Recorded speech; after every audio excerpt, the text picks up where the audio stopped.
Welcome to We Know Nothing, where we know absolutely nothing. We're getting back into Sophie's world.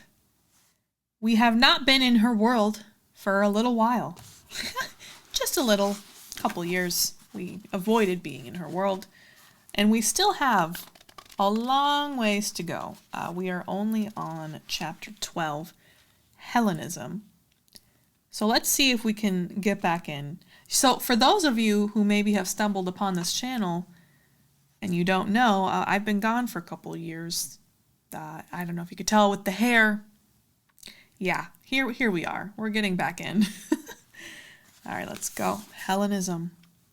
A spark from the fire. Although the philosophy teacher had begun sending his letters directly to the old hedge, Sophie nevertheless looked in the mailbox on Monday morning, more out of habit than anything else. It was empty, not surprisingly. She began to walk down to Clover Close. Suddenly she noticed a photograph lying on the sidewalk. It was a picture of a white Jeep and a blue flag with the letters UN on it. Wasn't that the United Nations flag? Sophie turned the picture over and saw that it was a regular postcard to Hilda Moller-Nag, C.O. Sophie Amundsen. It had a Norwegian stamp and was postmarked UN Battalion, Friday, June 15th, 1990. June 15th? That was Sophie's birthday. The card read, Dear Hilda, I assume you are still celebrating your 15th birthday. Or is it this morning after? Anyway, it makes no difference to your present. In a sense, that will last a lifetime. But I'd like to wish you a happy birthday one more time. Perhaps you understand now why I send the cards to Sophie. I am sure she will pass them on to you. P.S. Mom said you had lost your wallet. I hereby promise to reimburse you the 150 crowns. You will probably be able to get another school ID before they close for the summer vacation. Love from Dad. Sophie stood glued to the spot. When was the previous card postmarked? She seemed to recall that the postcard of the beach was also postmarked June, even though it was a whole month off. She simply hadn't looked properly. She glanced at her watch and then ran back to the house. She would just have to be late for school today. Sophie let herself in and leaped upstairs to her room. She found the first postcard to Hilda under the red silk scarf. Yes! It was also postmarked June 15th, Sophie's birthday, and the day before summer vacation. Her mind was racing as she ran over to the supermarket to meet Joanna. Who was Hilda? How could her father as good as take it for granted that Sophie would find her? In any case, it was senseless of him to send Sophie the cards instead of sending them directly to his daughter. It could not possibly be because he didn't know his own daughter's address. Was it a practical joke? Was he trying to surprise his daughter on her birthday by getting a perfect stranger to play detective and mailman? Was that why she was being given a month's head start? And was using her as the go-between a way of giving his daughter a new girlfriend as a birthday present? Could she be the present that would last a lifetime? If this joker really was in Lebanon, how had he gotten hold of Sophie's address? Also, Sophie and Hilda had at least two things in common. If Hilda's birthday was June 15th, they were both born on the same day, and they both had fathers who were on the other side of the globe. Sophie felt she was being drawn into an unnatural world. Maybe it was not so dumb after all to believe in fate. Still, she shouldn't be jumping to conclusions. It could all have a perfectly natural explanation. But how had Alberto Knox found Hilda's wallet when Hilda lived in Lilesand? Lilesand? Lilesand was hundreds of miles away. And why had Sophie found this postcard on her sidewalk? Did it fall out of the mailman's bag just as he got to Sophie's mailbox? If so, why would he drop this particular card? Are you completely insane? Joanna burst out when Sophie finally made it to the supermarket. Sorry. Joanna frowned at her severely, like a schoolteacher. You'd better have a good explanation. It has to do with the UN, said Sophie. I was detained by hostile troops in Lebanon. Sure, you're just in love. They ran to the school as fast as their legs could carry them. The religious knowledge test that Sophie had not had time to prepare for was given out in the third period. The sheet read, Philosophy of life and tolerance. Make a list of things we can know, then make a list of things we can only believe. Indicate some of the factors contributing to a person's philosophy of life. What is meant by conscience? Do you think conscience is the same for everyone? What is meant by priority of values? Sophie sat thinking for a long time before she started to write. Could she use any of the ideas she had learned from Alberto Knox? Was she going to have to? Because she had not opened her religious knowledge book for days. Once she began to write, the words simply flowed from her pen. She wrote that we know the moon is not made of green cheese, and that there are also craters on the dark side of the moon, that both Socrates and Jesus were sentenced to death, that everybody has to die sooner or later, that the great temples on the Acropolis were built after the Persian Wars in the 5th century BC, and that the most important oracle in ancient Greece was the oracle at Delphi. As examples of what we can only believe, Sophie mentioned the questions of whether or not there is life on other planets, whether God exists or not, whether there is life after death, and whether Jesus was the Son of God or merely a wise man. We can certainly not know where the world came from, she wrote, completing her list. The universe can be compared to a large rabbit pulling out of a top hat. Philosophers try to climb up one of the fine hairs of the rabbit's fur and stare straight into the eyes of the great magician. Whether they will ever succeed is an open question, but if each philosopher climbed onto another one's back, they would get even higher up in the rabbit's fur, and then, in my opinion, there would be some chance they would make it someday. P.S. In the Bible, there is something that could have been one of the fine hairs of the rabbit's fur. The hair was called the Tower of Babel, and it was destroyed because the magician didn't want the tiny human insects to crawl up that high out of the white rabbit he had just created. Then there was the next question. Indicate some of the factors contributing to a person's philosophy of life. Upbringing and environment were important here. People living at the time of Plato had a different philosophy of life than many people have today because they lived in a different age and a different environment. Another factor was the kind of experience people chose to get themselves. Common sense was not determined by environment. Everybody had that. Maybe one could compare environment and social situation with the conditions that existed deep down in Plato's cave. By using their intelligence, individuals can start to drag themselves up from the darkness. But a journey like that requires personal courage. Socrates is a good example of a person who managed to free himself from the prevailing views of his time by his own intelligence. Finally, she wrote, nowadays, people of many lands and cultures are being intermingled more and more. Christians, Muslims, Buddhists may live in the same apartment building, in which case it is more important to accept each other's beliefs than to ask why everyone does not believe the same thing. Not bad, thought Sophie. She certainly felt she had covered some ground with what she had learned from her philosophy teacher, and she could always supplement it with a dash of her own common sense and what she might have read and heard elsewhere. She applied herself to the third question. What is meant by conscience? Do you think conscience is the same for everyone? This was something they had discussed a lot in class. Sophie wrote, conscience is people's ability to respond to right and wrong. My personal opinion is that everyone is endowed with this ability. So in other words, conscience is innate. Socrates would have said the same. But just what conscience dictates can vary a lot from one person to the next. One could say that the sophists had a point here. They thought that the right and wrong is something mainly determined by the environment the individual grows up in. Socrates, on the other hand, believed that conscience is the same for everyone. Perhaps both views were right. Even if everyone doesn't feel guilty about showing themselves naked, most people will have a bad conscience if they are really mean to someone. Still, it must be remembered that having a conscience is not the same as using it.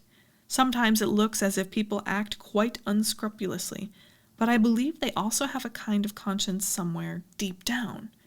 Just as it seems as if some people have no sense at all, but that's only because they're not using it. P.S. Common sense and conscience can both be compared to a muscle. If you don't use a muscle, it gets weaker and weaker. Now there was only one question left.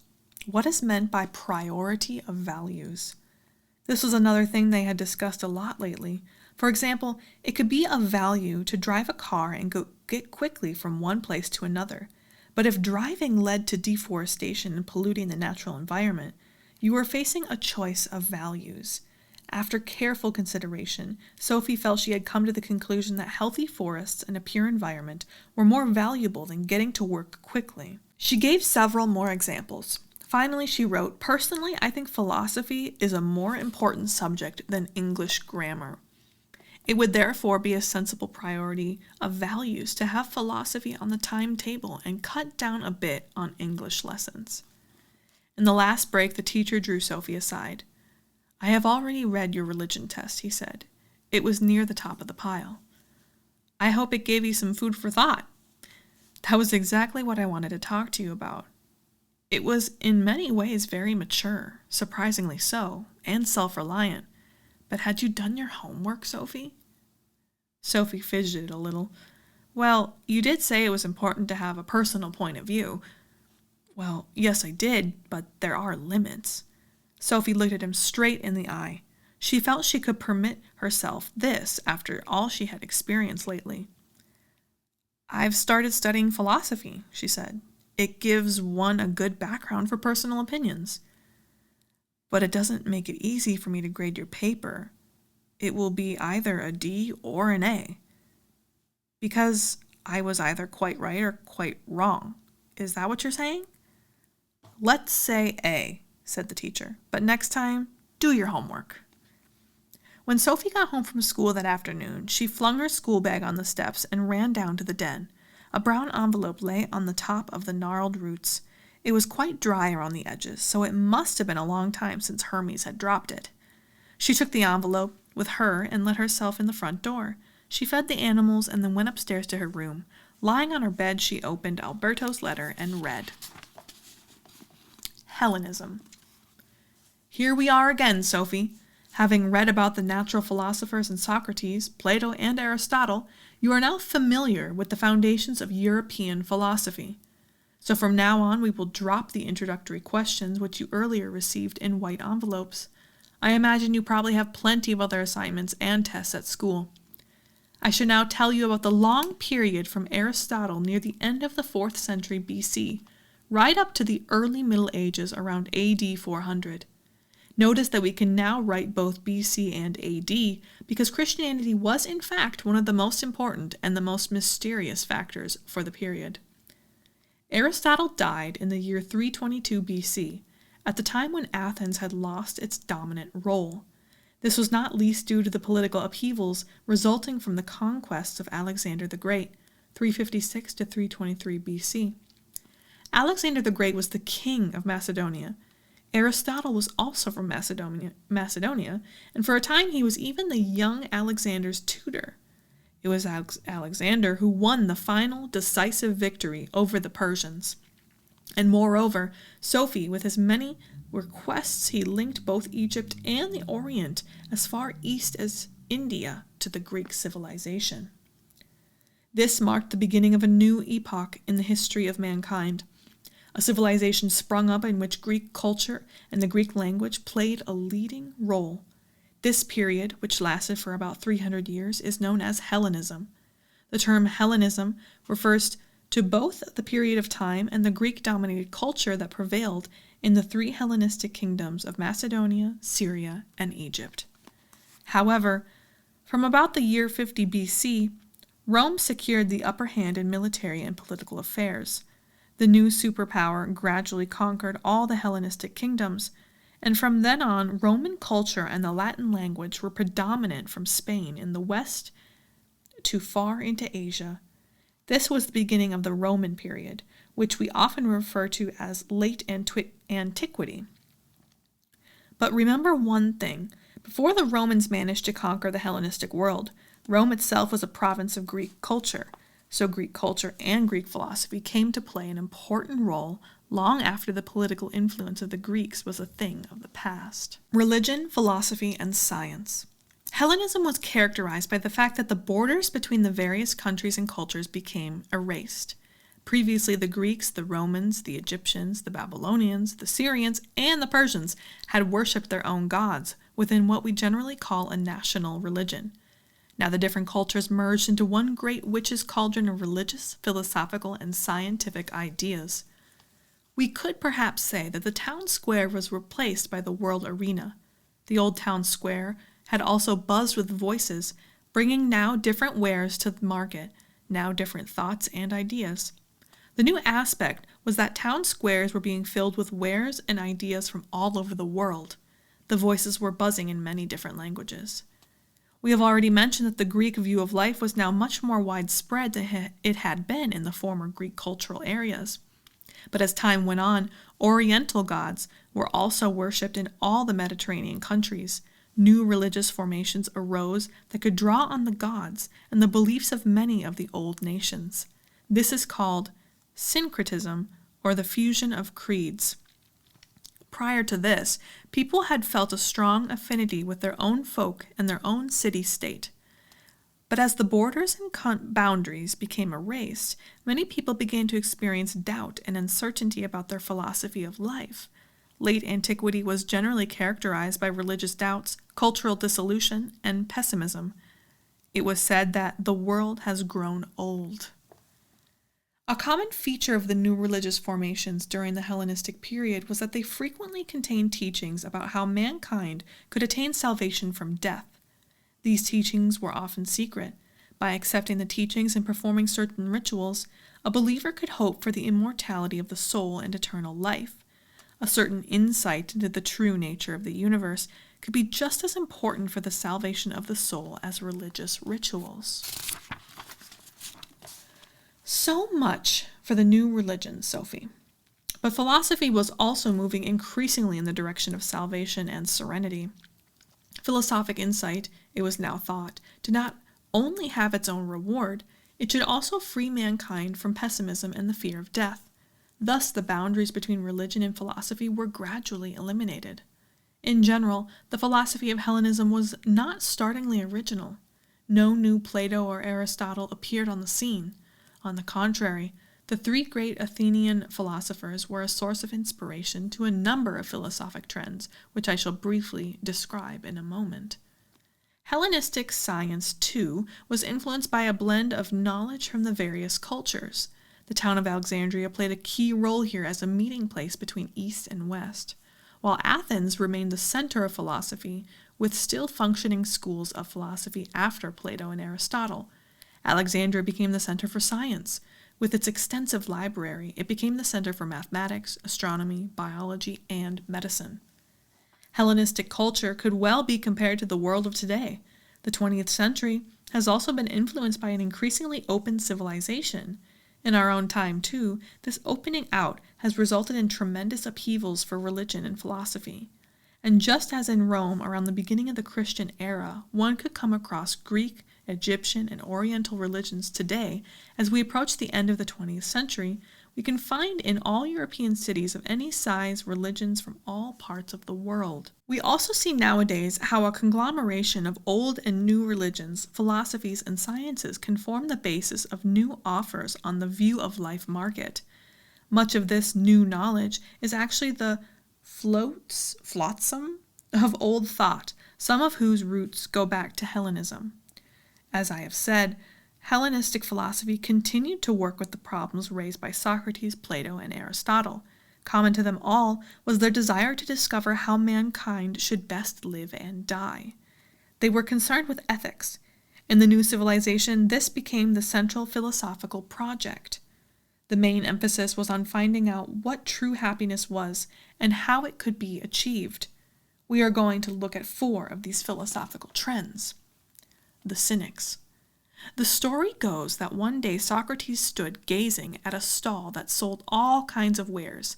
Finally he said, "What a lot of things I don't need." This statement could be the motto for the Cynic school of philosophy, founded by Antisthenes in Athens around 400 BC. Oh boy, this name. Antisthenes. That's probably not right, had been a pupil of Socrates and had become particularly interested in his frugality. The Cynics emphasized that true happiness is not found in external advantages, such as material luxury, political power, or good health. True happiness lies in not being dependent on such random and fleeting things. And because happiness does not consist in benefits of this kind, it is within everyone's reach. Moreover, having once been attained, it can never be lost. The best known of the Cynics was Diogenes, a pupil of Antisthenes, who reputedly lived in a barrel and owned nothing but a cloak, a stick, and a bread bag. So it wasn't easy to steal his happiness from him. One day, while he was sitting beside his barrel enjoying the sun, he was visited by Alexander the Great. The emperor stood before him and asked if there was anything he could do for him. Was there anything he desired? Yes, Diogenes replied. Stand to one side, you're blocking the sun. Thus Diogenes showed that he was no less happy and rich than the great man before him. He had everything he desired. The Cynics believed that people did not need to be concerned about their own health. Even suffering and death should not disturb them, nor should they let themselves be tormented by concern for other people's woes. Nowadays, the terms cynical or cynicism have come to mean a sneering disbelief in human sincerity, and they imply insensitivity to other people's suffering. The Stoics. The Cynics were instrumental in the development of the Stoic school of philosophy, which grew up in Athens around 300 BC. Its founder was Zeno, who came originally from Cyprus and joined the Cynics in Athens after being shipwrecked. He used to gather his followers under a portico. The name Stoic comes from the Greek word for portico, stoa. Stoicism was later to have great significance for Roman culture. Like Heraclitus, the Stoics believed that everyone was a part of the same common sense or logos. They thought that each person was like a world in miniature or microcosmos, which is a reflection of the macrocosmos. This led to the thought that there exists a universal rightness, that so-called natural law. And because this natural law was based on timeless human and universal reason, it did not alter with time and place. In this, then, the Stoics sided with Socrates against the Sophists. Natural law governed all mankind, even slaves. The Stoics considered the legal statutes of the various states merely as incomplete imitations of the law embedded in nature itself. In the same way that Stoics erased the difference between the individual and the universe, they also denied any conflict between spirit and matter. There is only one nature, they averred. This kind of idea is called monoism, in contrast to Plato's clear dualism or twofold reality. As true children of their time, the Stoics were distinctly cosmopolitan, in that they were more receptive to contemporary culture than the barrel philosophers, the Cynics. They drew attention to human fellowship. They were preoccupied with politics, and many of them, notably the Roman Emperor Marcus Aurelius, AD 121 to 180, were active statesmen. They encouraged Greek culture and philosophy in Rome, one of the most distinguished of them being the orator, philosopher, and statesman Cicero, 106 to 43 BC. It was he who formed the very concept of humanism, that is, a view of life that has the individual at its central focus. Some years later, the Stoic Seneca, 4 BC AD 65, said that to mankind, mankind is holy. This has remained a slogan for humanism ever since. The Stoics, moreover, emphasized that all natural processes, such as sickness and death, follow the unbreakable laws of nature. Man must therefore learn to accept his destiny. Nothing happens accidentally. Everything happens through necessity. So it is of little use to complain when fate comes knocking at the door. One must also accept the happy events of life unperturbed, they thought. In this we see their kinship with the Cynics, who claim that all external events were unimportant. Even today we use the term stoic calm about someone who does not let his feelings take over. The Epicureans. As we have seen, Socrates was concerned with finding out how man could live a good life. Both the Cynics and the Stoics interpreted his philosophy as meaning that man had to free himself from material luxuries. But Socrates also had a pupil named Aristippus, He believed that the aim of life was to attain the highest possible sensory enjoyment. The highest good is pleasure, he said. The greatest evil is pain. So he wished to develop a way of life whose aim was to avoid pain in all forms. The Cynics and the Stoics believed in enduring pain of all kinds, which is not the same as setting out to avoid pain. Around the year 300 BC, Epicurus, 341 to 270, founded a school of philosophy in Athens. His followers were called Epicureans. He developed the pleasure ethic of Aristippus and combined it with the atom theory of Democritus. The story goes that the Epicureans lived in a garden. They were therefore known as the garden philosophers. Above the entrance to this garden, there is said to have hung a notice saying, "Stranger, here you will live well. Here pleasure is the highest good." Epicurus emphasized that the pleasurable results of an action must always be weighed against its possible side effects. If you have ever binged on chocolate, you know what I mean. If you haven't, try this exercise.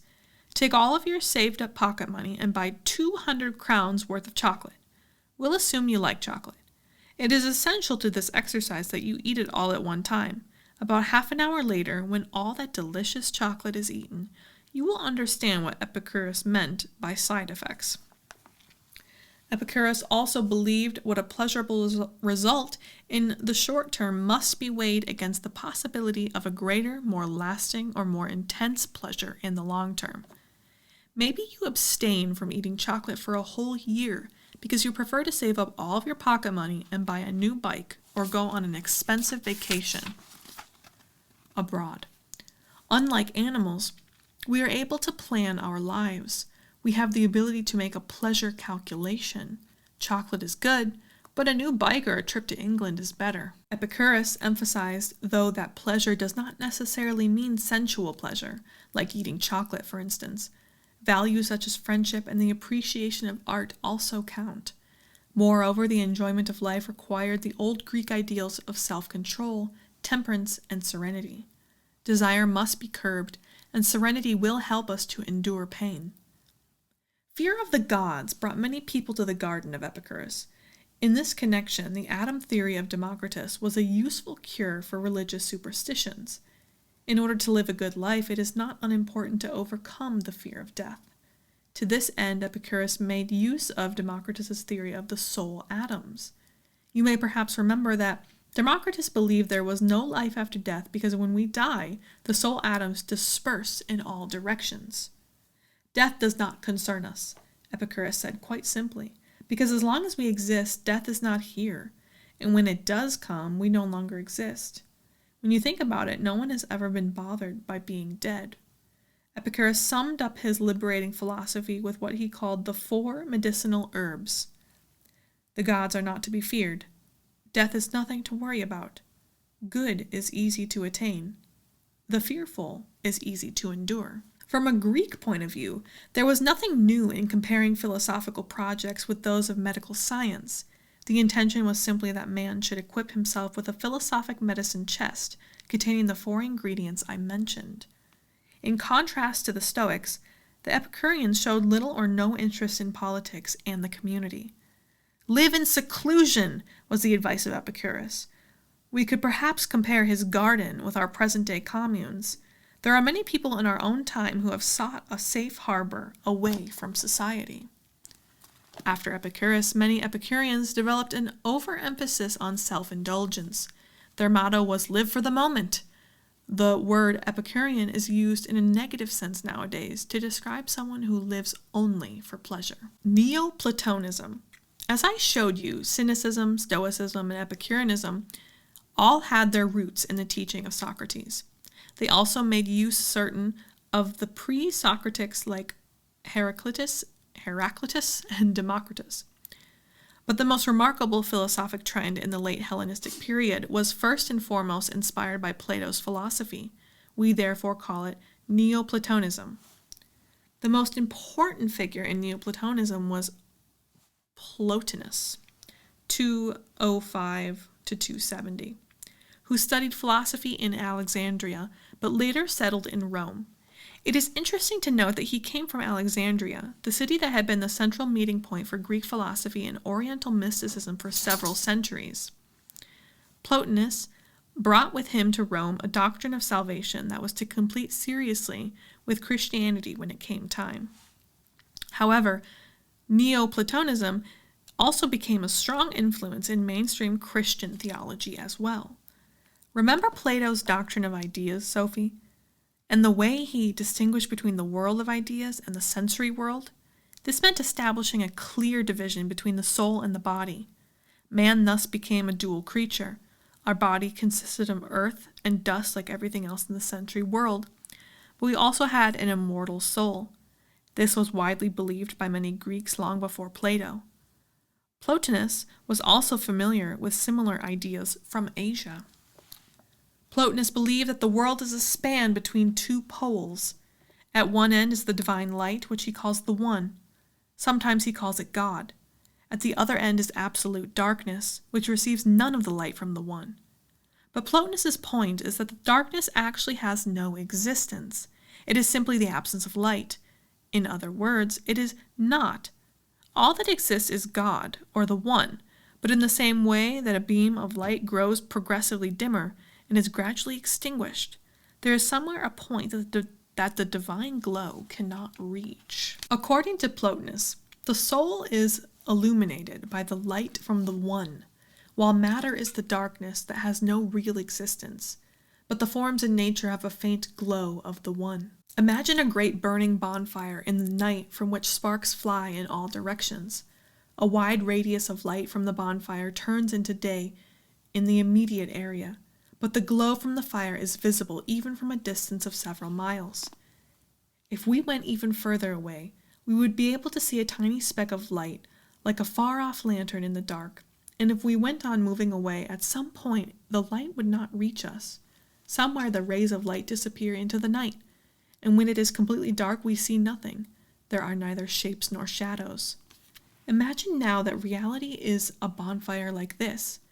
That which is burning is God, and the darkness beyond is the cold matter that man and animals are made of. Closest to God are the eternal ideas, which are the primal forms of all creatures. The human soul, above all, is a spark from the fire. Yet everywhere in nature some of the divine light is shining. We can see it in all living creatures. Even a rose or a bluebell has its divine glow. Furthest away from the living God are earth and water and stone. I am saying that there is something of the divine mystery in everything that exists. We can see it sparkle in a sunflower or a poppy. We sense more of this unfathomable mystery in a butterfly that flutters from a twig, or in a goldfish swimming in a bowl. But we are closest to God in our own soul. Only there can we become one with the great mystery of life. In truth, at very rare moments we can experience that we are ourselves that are that divine mystery. Plotinus's metaphor is rather like Plato's myth of the cave. The closer we get to the mouth of the cave, the closer we get to that which all existence springs from. But in contrast to Plato's clear twofold reality, Plotinus's doctrine is characterized by an experience of wholeness. Everything is one, for everything is God. Even the shadows deep down in Plato's cave have a faint glow of the One. On rare occasions in his life, Plotinus experienced a fusion of his soul with God. We usually call this a mystical experience. Plotinus is not alone in having had such experiences. People have told them at all times and in all cultures. The details might be different, but the essential features are the same. Let us take a look at some of these features. Mysticism. A mystical experience is an experience of merging with God or the cosmic spirit. Many religions emphasize the gulf between God and creation, but the mystic experience no such gulf. The mystic experiences no such gulf. He or she has experienced being one with God or merging with Him. The idea is that we usually call I is not the true I. In short glimpses, we can experience an identification with a greater I. Some mystics call it God, others call it the cosmic spirit, nature, or the universe. When the fusion happens, the mystic feels that he is losing himself. He disappears into God or is lost in God in the same way that a drop of water loses itself when it merges with the sea. An Indian mystic once expressed it in this way: "When I was, God was not. When God is, I am no more." The Christian mystic Angelus Silesius, 1624 to 1677, put it in another way: "Every drop becomes the sea when it flows oceanward, just as the last soul ascends and thus becomes the Lord." Now, you might feel that it cannot be particularly pleasant to lose oneself. I know what you mean. But the point is that what you lose is so very much less than what you gain. You lose yourself only in the form you have at the moment, but at the same time you realize that you are something much bigger. You are the universe. In fact, you are the cosmic spirit itself, Sophie. It is you who are God. If you have to lose yourself as Sophie Amundsen, you can take comfort in the knowledge that this everyday I is something you will lose one day anyway. Your real I, which you can only experience if you're able to lose yourself, is, according to the mystics, like a mysterious fire that goes on burning all eternity.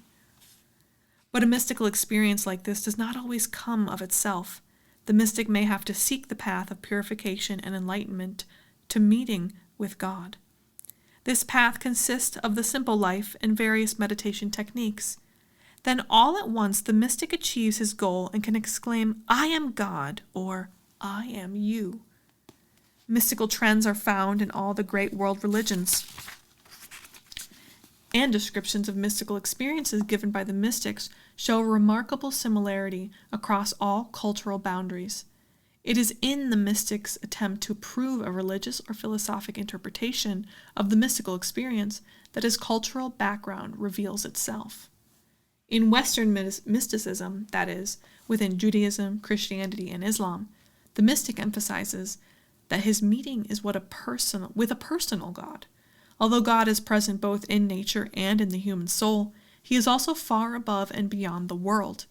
In Eastern mysticism, that is, Hinduism, Buddhism, and Chinese religion, it is more usual to emphasize that the mystic experiences a total fusion with God or the cosmic spirit. "I am the cosmic spirit," the mystic can exclaim, or "I am God." For God is not only present in the world, he has nowhere else to be. In India especially, there have been strong mystical movements since long before the time of Plato. Swami Vivekananda, an Indian who was instrumental in bringing Hinduism to the West, once said, "Just as certain world religions say that people who do not believe in the personal God outside themselves are atheists, we say that a person who does not believe in himself is an atheist. Not believing in the splendor of one's own soul is what we call atheism." A mystical experience can also have ethical significance. A former president of India, Sarvapalli Radhakrishnan, I'm so sorry for that pronunciation, said once, "Love thy neighbor as thyself, because you are your neighbor. It is an illusion that makes you think that your neighbor is someone other than yourself." People of our own time do not adhere to a particular religion also tell of mystical experiences. They have suddenly experienced something they have called cosmic consciousness, or an oceanic feeling. They have felt themselves wrenched out of time and have experienced the world from the perspective of eternity. Sophie sat up in bed. She had to feel whether she still had a body. As she read more and more about Plato and the mystics, she had begun to feel as though she were floating around in the room, out of the window and far above the town. From there she had looked down on all the people in the square and had floated on and over the globe that was her home, over the North Sea and Europe, down over the Sahara and across the African savanna. The whole world had become almost like a living person, and it felt as if that person were Sophie herself. The world is me, she thought. The great big universe that she had often felt to be unfathomable and terrifying was her own I. Now, too, the universe was enormous and majestic, but now it was herself who was so big. The extraordinary feeling was fleeting, but Sophie was sure she would never forget it. It felt as if something inside her had burst through her forehead and become merged with everything else, the way a drop of color can tint a whole jug of water. When it was all over, it was like waking up with a headache after a wonderful dream. Sophie registered with a touch of disillusionment that she had a body which was trying to sit up in bed. Lying on her stomach reading the pages from Alberto Knox had given her a backache, but she had experienced something unforgettable. Eventually she pulled herself together and stood up. The first thing she did was to punch holes in the pages and file them in her ring binder together with the other lessons. Then she went into the garden. The birds were singing as if the world had just been born. The pale green of the birches behind the old rabbit hutches was so intense that it seemed as though the Creator had not yet finished blending the color. Could she really believe that everything was one divine eye? Could she believe that she carried within her a soul that was a spark from the fire? If it was true, then she truly was a divine creature. And that is the end of the chapter of Hellenism. Quite a long one. Some of these chapters are shorter, some are a lot longer. But this one was just a beautiful, beautiful chapter, ending out with literally the feeling that we are all one with everything. I wanted to touch on a couple topics throughout. Originally, when Sophie had to take the test. Now imagine this is like real world scenario that we're living in currently, right? You know, kids these days are having to take the standardized tests, and certain teachers are judging based off of what they think is right? What they've been taught previously and they've been taught previously. But there's no room for expansion of consciousness in a lot of these standardized tests. So the teacher gave her an A, but was like, ooh, but you didn't actually do your homework. You didn't actually read what you were supposed to. Your content in your test is good and your writing is great. I'll give you an A. But basically that showed that there's no room for other ideas. It's one way and that's the only way. And that's not, to me, that's not okay. I think it's good to have other perspectives. You know those examples that you can see online or in a meme where a young kid writes an answer to a question, but writes it so, what's the word? It's not, okay, there's a nuance to a question. And the kid's just like very blunt, like, oh, it's this. And in reality, there's way more nuance to it. They were too literal. That is the word I'm looking for. The kid was too literal. And I think it's interesting because it shows that there are so many other perspectives in people's minds, that there isn't just one distinct answer all the time. There is a lot of gray in the variance. There's no black and white. Some people still think there's black and white in everything, but I definitely don't think so.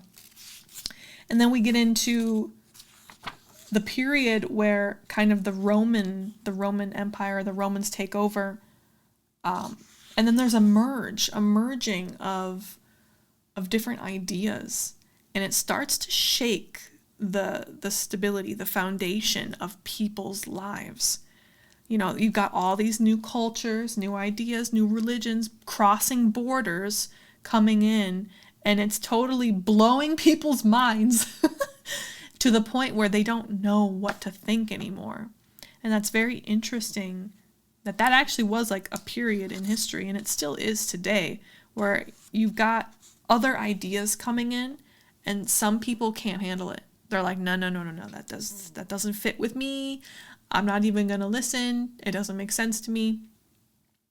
But imagine like living back then, having such a cultural shock of just borders being obliterated, and you have a million new ideas and views coming in rapid speed. And you're just like, what? It's too much. Can't handle it. I like, though, that they give you the different examples of like Stoicism, Cynicism, all the other schisms, because the phrase, to be a cynic, it's very negative. Definitely, you don't want to be considered a cynic. But I appreciate every single different view, because again, nothing is black and white, and everyone is allowed to have their own view in something. My personal view and opinion would be of the last part basically being like, we're all one, right?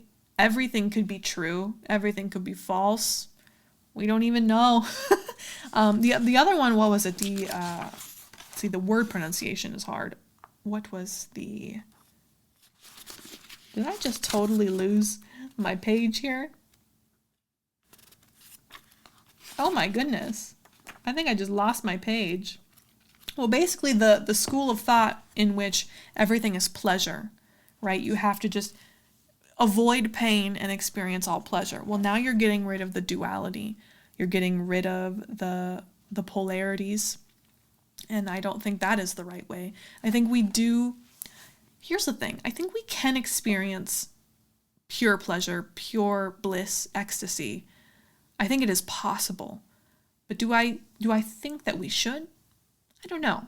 I do think duality is necessary in order to have that full experience and the full understanding of the poles of, we got hot and cold and everything in between. We need to understand, to the best of our ability, the in-between, right? Anyway, those are just my thoughts. I don't know what happened to my chapter. I totally lost the page. Anyways, wow, it's really good to get back into Sophie's world. I'm really enjoying reading it again. It's been so long. So we're going to continue on this journey. I hope you continue with me. If you hear that noise in the background, that is my cat going crazy. Okay. Have a good one. Keep getting that knowledge. Fill your brain. All right. Bye.